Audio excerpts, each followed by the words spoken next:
A partir de ahora, en Radio Universidad, repasamos letras íntimas. La vida, los sueños y la obra de los hombres y mujeres que forman parte de la historia a partir de sus cartas. Letras íntimas. Los personajes, su contexto y su época en su puño y letra.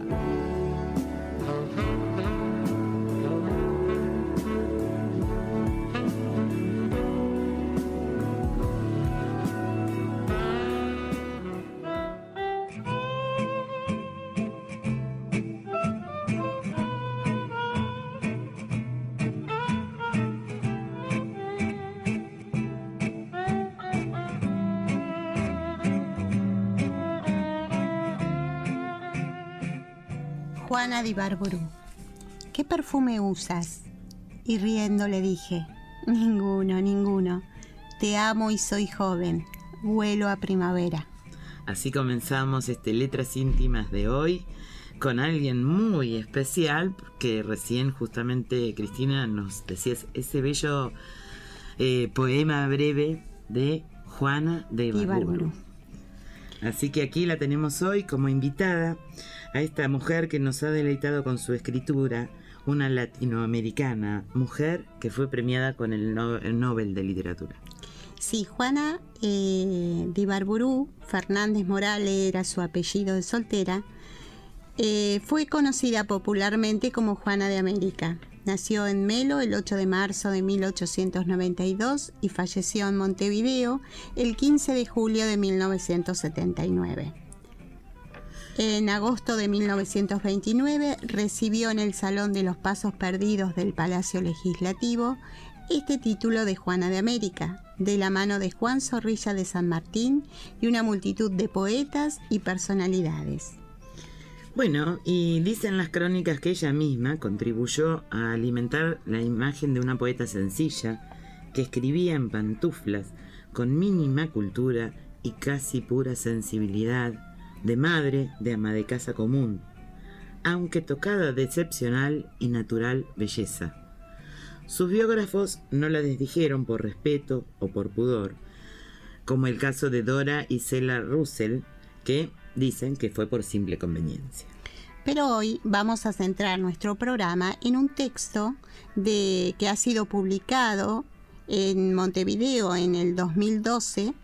Es un libro de Diego Fischer que se llama Al encuentro de las Tres Marías, Juana de Ibarburu más allá del mito. Y Diego Fischer cuenta que fue un médico quien le dio a conocer que había otra Juana de Ibarburu que poco tenía que ver con la que siempre había sido mostrada. Años antes de morir, este médico, dice Diego Fischer, me mostró una carta en la que Juana confiesa su adicción a las drogas y su amor prohibido con Eduardo de Robertis, quien también era médico y argentino, refugiado en Uruguay durante el gobierno de Perón.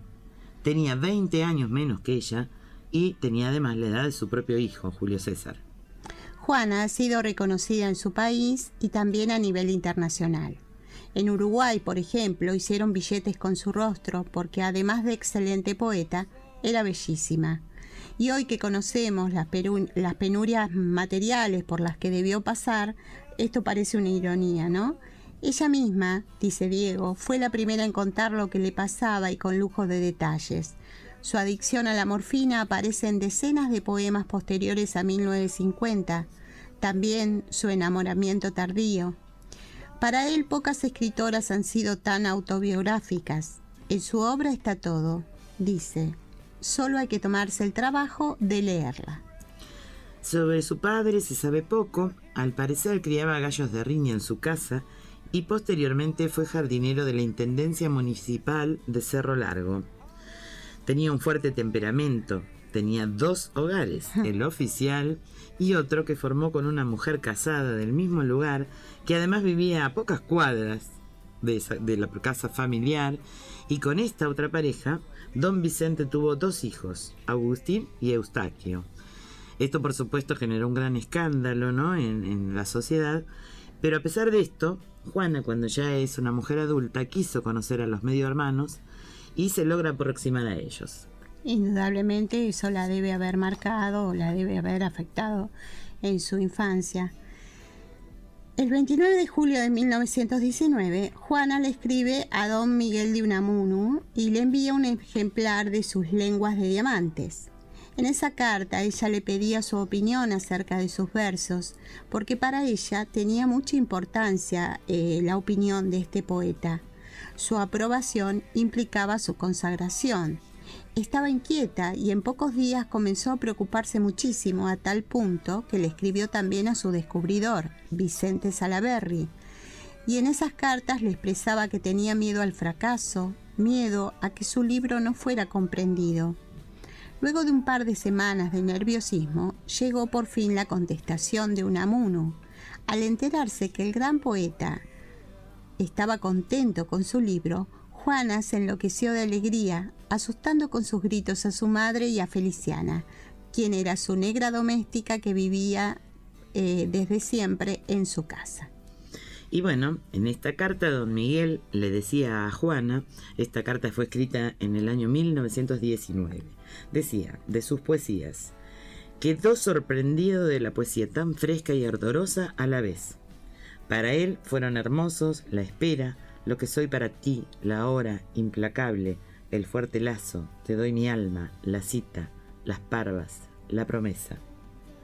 Su amigo le dice que un amigo ciego, poeta también, queda impresionado con la angustia del agua quieta cuando Unamuno le lee en voz alta el libro.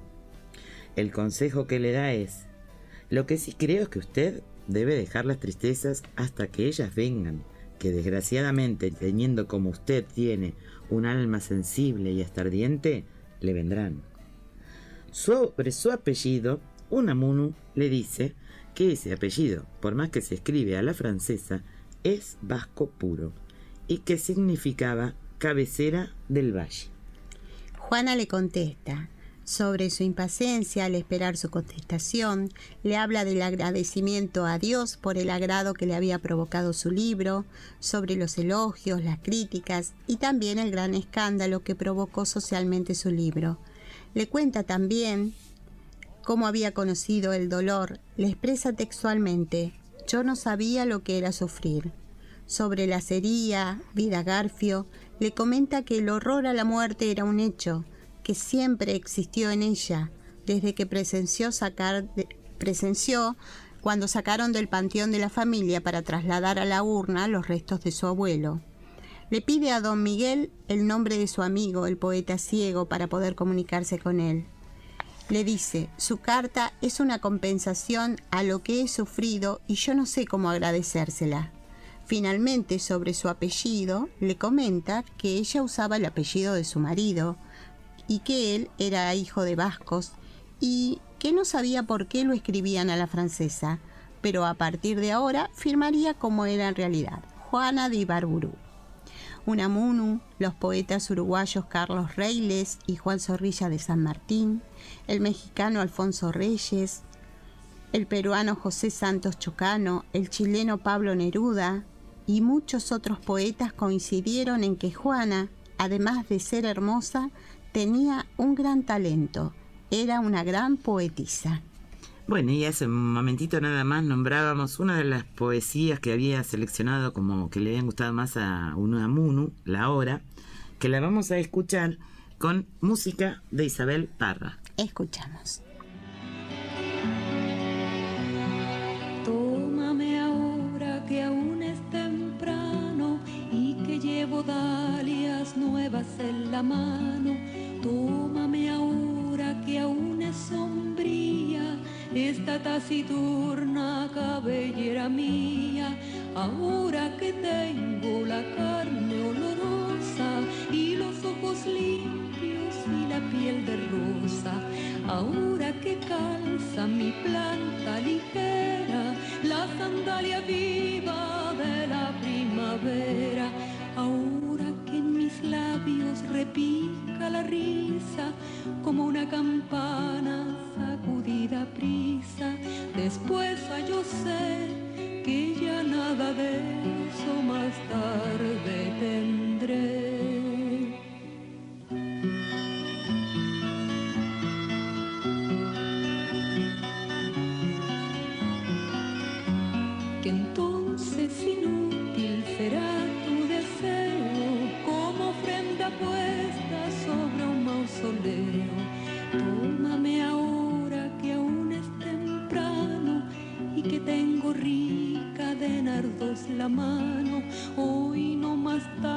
amante antes que anochezca y se vuelva mustia la corola fresca.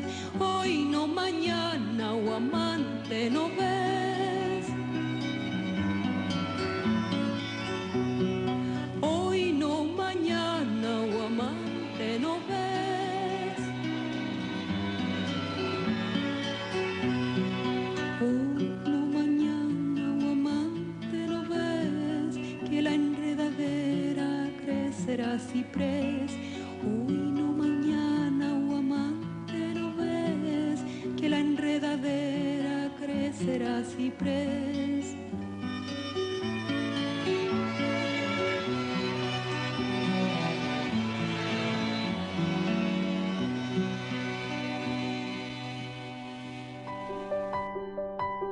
Estamos repasando letras íntimas. La vida, los sueños y la obra de los hombres y mujeres que forman parte de la historia a partir de sus cartas.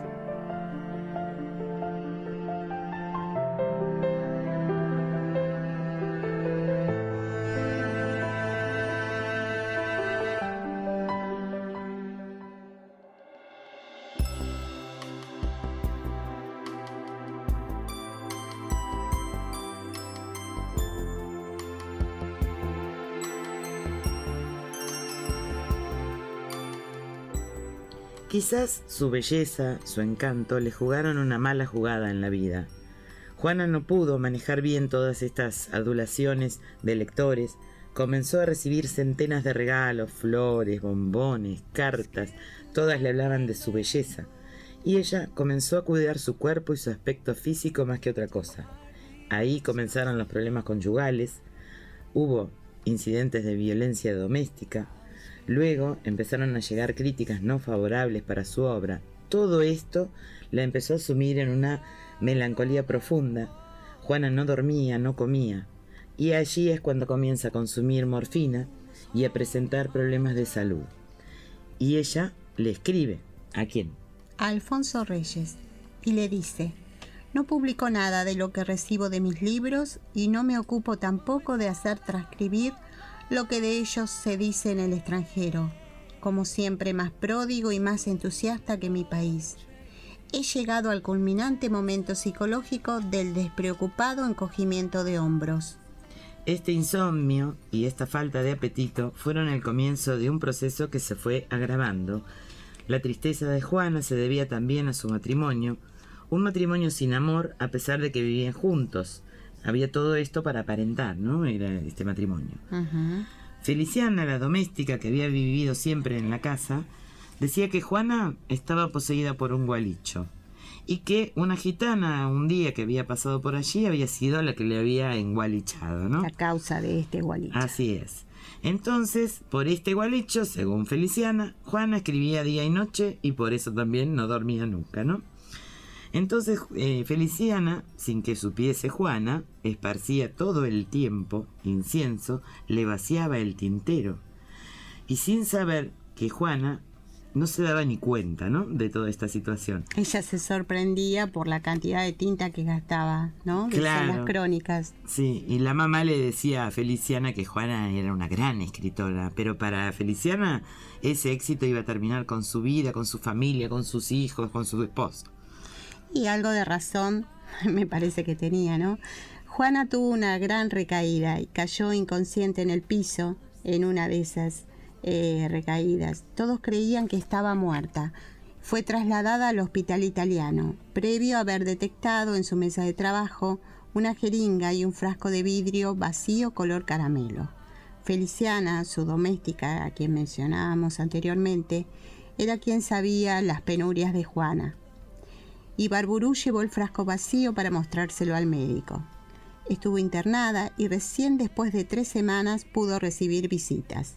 Luego de este coma farmacológico fue sometida a un tratamiento de desintoxicación durante 1 mes y medio.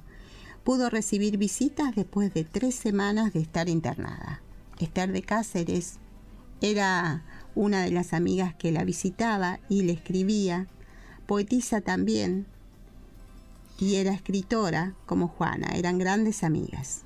Luego de todo esto, además, fallece su esposo y ella ahí se hace cargo de todo, cosa que la abruma, porque ella empieza ahí entonces a delegarle a Julio César, a su hijo, porque el manejo de los bienes, de la economía de la casa y demás, ¿no? Y pierde casi todo su hijo y tienen que dejar la casa. Todo esto hace que sea terrible, porque tienen que abandonar una casa muy bonita que tenían en la Rambla, en Montevideo. Las deudas y los compromisos eran cada vez más grandes y entonces Juana ya no tenía ganas de nada. Al salir del jardín ya no encontraba el ruido de las olas, sino el sonido de vehículos, porque se habían tenido que mudar. Vivía llorando y con angustia. Volvía Juana, lamentablemente, a caer en la depresión. Ella, que siempre estaba al pendiente de su belleza, se daba cuenta que los años estaban pasando. Y aquí conoce al doctor Eduardo de Robertis, que era un médico argentino que huyó durante el gobierno de Juan Domingo Perón y se instaló en Uruguay en 1949. Juana tenía 59 años y él tenía 38, casi la misma edad de Julio César. Desde ese momento ambos se hicieron amigos, confidentes y luego se amaron. Pero la esposa de Robertis había descubierto esta relación de Juana y su marido. Juana quiso guardar distancia frente al escándalo y decidió partir al campo de su medio hermano Agustín Fernández, que tenía una estancia ubicada en Fraile Muerto. Así transcurrió la vida de Juana, entre melancolía, depresión.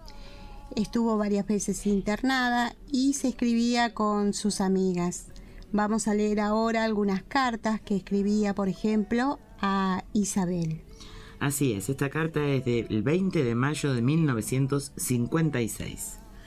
Mi Isabelita querida, recién hoy, a 14 días de mi ingreso al sanatorio, me devuelven mis adminículos de escribir, aunque solo por un cuarto de hora. Dios proveerá. Me siento mucho mejor, sobre todo por la angustia que me ahogaba. No pude despedirme de usted porque todo se resolvió casi en minutos. Yo sé lo que es una cura de aislamiento y silencio, como la que estoy padeciendo. No sé cómo esto puede curarlo. Diría así que agrava lo que uno tiene. En cuanto me dejen recibir, se lo aviso yo misma. Mi Dios, ¿cuándo será? Deme noticias del mundo, querida mía. Hoy es un día lluvioso y triste, que le filtra a uno en el alma como una sombra enemiga. Un beso con mi bendición para Carlitos. Para usted, toda mi ternura. Juana. Y a su amiga Esther le escribe: Mi Esther querida, aquí me llega su generosa primavera de calas que distribuiré por toda la casa para que en cada habitación haya algo de su espíritu angélico. Gracias con toda mi alma. Tengo muchas ganas de verla. Ahora que viene el calorcito, pueden venirse una tarde con el doctor a pasar un rato en esta vieja casa donde se los quiere tanto. Para los dos, mi fiel cariño. Un abrazo de su Juana. A otra carta dice así,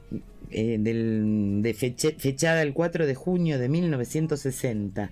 Mi Isabelita querida, gracias por su carta encantadora y desde ya por los bombones que me ofrece. En este establecimiento no se come muy bien, ni siquiera medianamente bien. Desde que estoy, ya un mes, no he tenido otro postre que 2 bananas en cada comida. Le escribo poco hoy, porque solo me dejan escribir 1 hora por día. Si usted puede, escríbame mucho, se lo suplico. Para usted y nuestro Carlitos, un abrazo de la amiga que los adora, Juana. Bien, ¿qué te parece, Silvi, si escuchamos un tema musical de Cita Rosa que se llama La Cuna? Bien.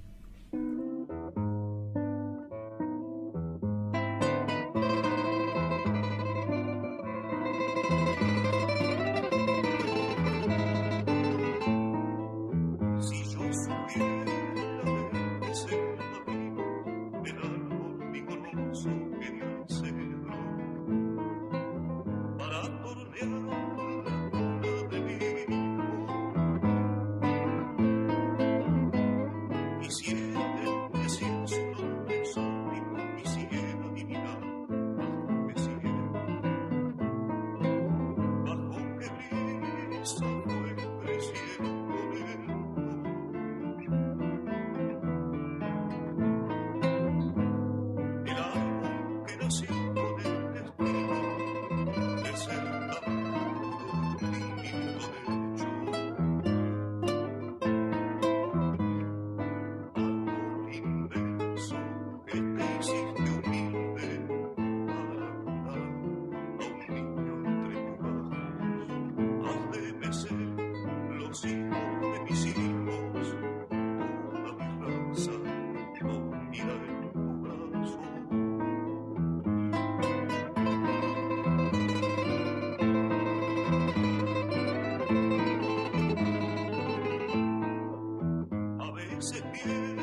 Estamos repasando letras íntimas.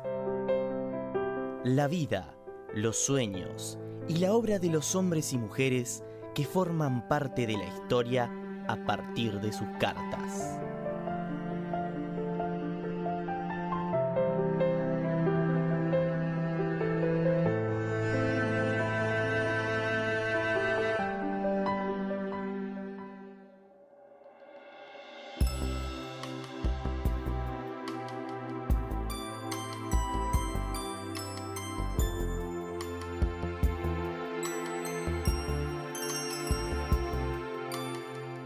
Los últimos años de vida de Juana constituyen un verdadero misterio porque ella casi no salía de su casa. Lo que sabemos es que fallece entre el 12 y el 14 de julio, que tenía 87 años, y nunca se supo la causa real de su fallecimiento. Y sí, es extraño todo porque se anuncia recién el 15 de julio la muerte, ¿no? Así que bueno, pero vive unos cuantos años a pesar de una vida tan dolorosa por momentos, ¿no? Y estamos llegando. Sus hermosos poemas para recordarla. Sí, sin dudas hay muchísima poesía para leer y mucho material por seguir investigando. No tenemos más tiempo, estamos llegando al final del viaje de hoy. Sin antes decir de quién vamos a hablar el próximo Letras Íntimas. Seguimos románticas, seguimos con otro maestro de las letras, otro poeta, el señor Pablo Neruda. Así es, gran poeta chileno conocido por casi todas las personas que aman la poesía. Estará presente aquí y vamos a agradecer una vez más la operación técnica de Juan Andrés, la producción de Marcela Garbiero y Romualdo Vera. Nos pueden escribir al Facebook de Letras Íntimas y nos vamos. Nos vamos, le agradezco señora Silvi Pirillo por estar en la conducción. Bueno, y a usted lo mismo, señora Cristina Zúñiga, y nos reencontramos en el próximo Letras Íntimas. Un viaje en el tiempo. Cuando recién nace verde, claro y húmedo, parece que uno durmiera entre panes, el plumón del bosque se me antoja el musgo, y tanto como hace que en él no me acuesto, vamos este año por enero al campo. Se vuelven tristes siempre las ciudades, donde hasta más serios parecen los pájaros. Y yo que estoy siempre pálida y callada, ya verás entonces si me pongo loca. Tú no me conoces, no soy negra, de rosa de águila en la selva sola, en las selvas solas. Y yo que estoy siempre pálida y callada, ya verás entonces si me pongo loca. Tú no me conoces, no soy negra, de rosa de águila en las selvas solas, en las selvas solas.